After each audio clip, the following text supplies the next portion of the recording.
मायका भी ससुराल जैसा होता।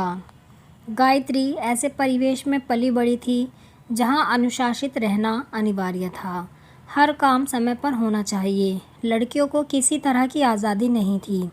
जब गायत्री कॉलेज जाती तभी थोड़ी खुश रहती।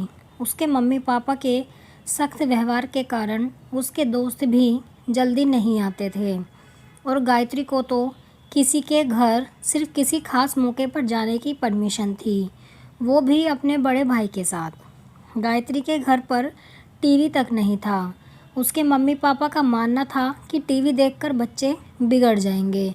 मनोरंजन के नाम पर एक रेडियो था जिस पर भी बुआ जी का कब्जा था। फूफा जी के ना रहने पर बुआ जी अब अपने भाई के साथ ही रहने लगी थी। वक्त गुजरा। गायत्री की पढ़ाई पूरी होने के बाद उसकी शादी मयंक से कर दी गई, जो पेशे से इंजीनियर था। उसका परिवार गायत्री के परिवार के बिल्कुल उलट, नए ख्यालों वाला। ससुराल में पहले दिन गायत्री की नींद 8 बजे खुली, जो कि मायके में वह 5 बजे उठ जाती थी।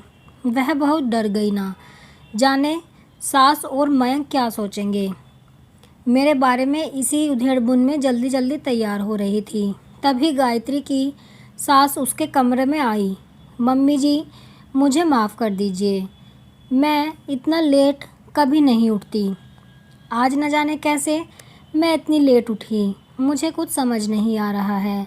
गायत्री सफाई देते हुए बोली। अरे बेटा, इतनी सफाई देने की कोई ज़रूरत नहीं है। हम सब भी 7 बजे उठते हैं और तुम्हें तो शादी की थकान भी थी। हम वीकेंड के दिन तो और आराम से उठते हैं, तो तुम्हें माफ़ी मांगने की ज़रूरत नहीं। इसे अपना मायका ही समझो। गायत्री सास की बातों से सोच में पड़ गई और मन में बुदबुदाते हुए कहा, काश मेरा मायका भी ससुराल जैसा होता। 1-2 दिन में सारे रिश्तेदार चले गए। दूसरे दिन रविवार था, तो सब अपने कमरे में सोए थे। आज गायत्री अपने नियत समय पर उठ गई थी। नाश्ते में क्या बनाए इसी उधेड़बुन में थी। सोचा कि मम्मी जी से एक बार पूछ ले कि नाश्ते में क्या बनाएं, लेकिन सब सोए थे, तो उसने पोहा बना लिया और सबके उठने का इंतज़ार करने लगी। 9 बजने वाले थे, तभी मम्मी जी बाहर आई। Good morning Gayatri. Good morning mummy ji, नाश्ते में मैंने पोहा बनाया है, फ्रेश होकर आ जाइए। क्या तुमने नाश्ता बना लिया? आज तो हम बाहर जाकर नाश्ता करते हैं। चलो कोई बात नहीं, चलो तुम्हारा बनाया नाश्ता भी कर लेंगे और तुम्हें आज राम जी हलवाई की दुकान का लजीज नाश्ता कराते हैं।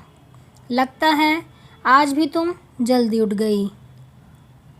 कितनी ही बार कहा बेटा, इसे अपना मायका समझो, ससुराल नहीं।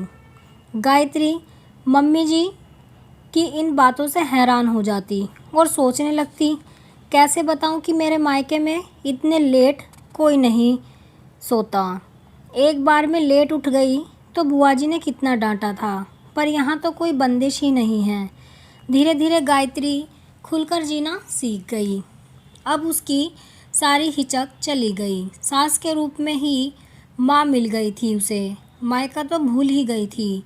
एक दिन उसके मायके से बुलावा आया। ना चाहते हुए भी गायत्री को जाना पड़ रहा था। खैर गई। वहाँ जाकर फिर से वही रूटीन फॉलो करना पड़ रहा था। घर में बंद हो गई थी। उसका मन अपने ससुराल में ही लगा रहता था। सब उसे बहुत प्यार जो करते थे।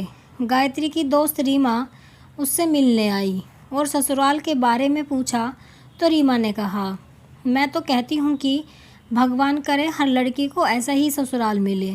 मेरे ससुराल में कोई बंदिश नहीं। मम्मी जी बिल्कुल मेरी दोस्त की तरह रहती हैं। ऐसा भी ससुराल होता है क्या? रीमा ने हैरान होते हुए कहा, मेरी दीदी तो अपने ससुराल में इतना करने के बाद भी ताना ही सुनती हैं। भगवान तेरे जैसा ससुराल सबको दे, क्योंकि तेरा मायका ससुराल ही था, इसलिए भगवान ने तेरा ससुराल मायका कर दिया। सदा खुश रहो। दीपावली आने वाली थी। गायत्री की बुआ जी ने उसकी सास से कहा कि गायत्री को दीपावली में यही रहने दीजिए। गायत्री यह सुनकर दुखी हो गई। और उसने छुपकर अपनी सास को फ़ोन किया और कहा, मैं आप लोगों के साथ दीपावली मनाना चाहती हूँ, मुझे बुला लीजिए मम्मी जी। गायत्री की सास समझ गई कि गायत्री का वहाँ मन नहीं लग रहा है। एक सप्ताह बाद गायत्री की सास उसके मायके आई। उनको देखकर सब आश्चर्यचकित हो गए।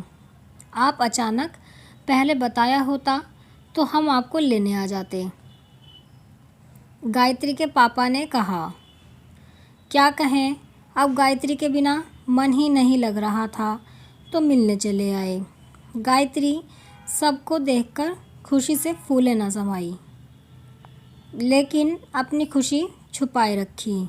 गायत्री सबके लिए चाय नाश्ता बनाने चली गई। दरअसल बात यह है भाई साहब, हम गायत्री को लेने आए हैं। गायत्री के बिना हमारा मन ही नहीं लग रहा है और इस बार सोचा बिना लक्ष्मी कैसी दीपावली, इसलिए हम अपनी लक्ष्मी को लेने आ गए, गायत्री की सास ने कहा। पर बहन जी, अरे पर और लेकिन छोड़िए और विदाई की तैयारी कीजिए। हम सब कल सुबह ही निकलेंगे। गायत्री जल्दी जल्दी अपनी पैकिंग में लग गई। आप कमेंट में ज़रूर बताएं कि आपको ये कहानी कैसी लगी है, आपके क्या विचार हैं इसके बारे में। अगर आपको कहानी पसंद आई है तो वीडियो को लाइक करें, शेयर करें और चैनल को सब्सक्राइब करें ऐसी ही कहानियों के लिए।